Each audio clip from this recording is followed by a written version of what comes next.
Hello everyone, Fubar here, and today we are going to be covering a brief tutorial on the skill tab system, and we're going to talk about what you can do, what you can't do, and a lot of people get this a little bit mixed up.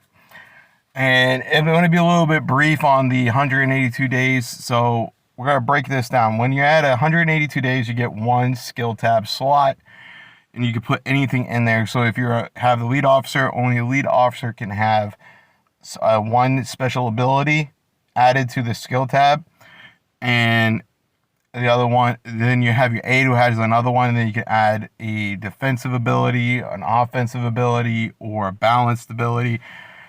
But when you got two, and this is where it gets a little bit confusing, okay, we're going to scroll down to Valkyrie, and she's my secondary aide officer right here.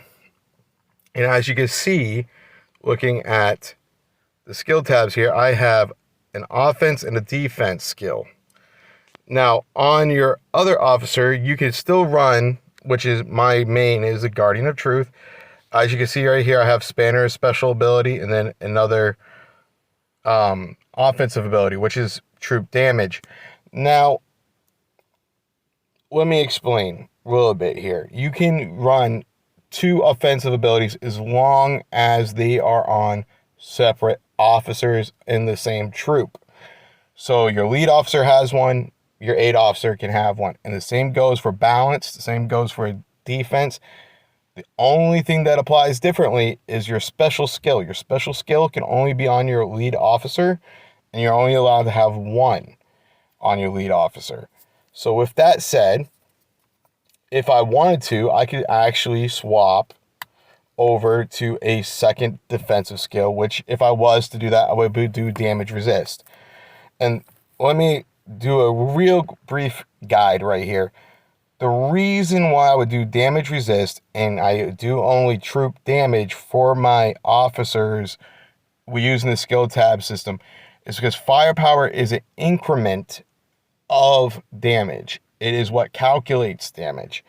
So I'd rather get the raw increase of damage, which will overall give me a bigger boost.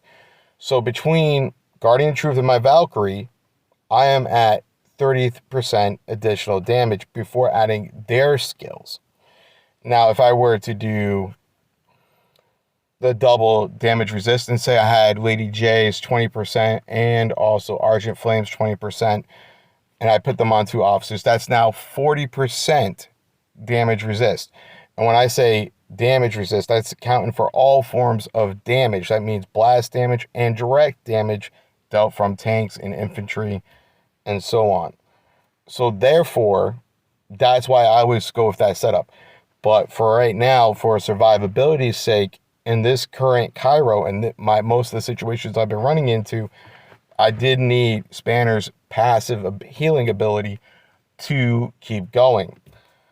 But with the new officer coming out, Whipcracker, and how her awakened skill is so similar to Guardian of Truths, I actually would see them together. And if you put the double damage resist on and no special skills, and you put the troop damage, you're going to have before you count camp buff, a 90% damage resist, and that is huge.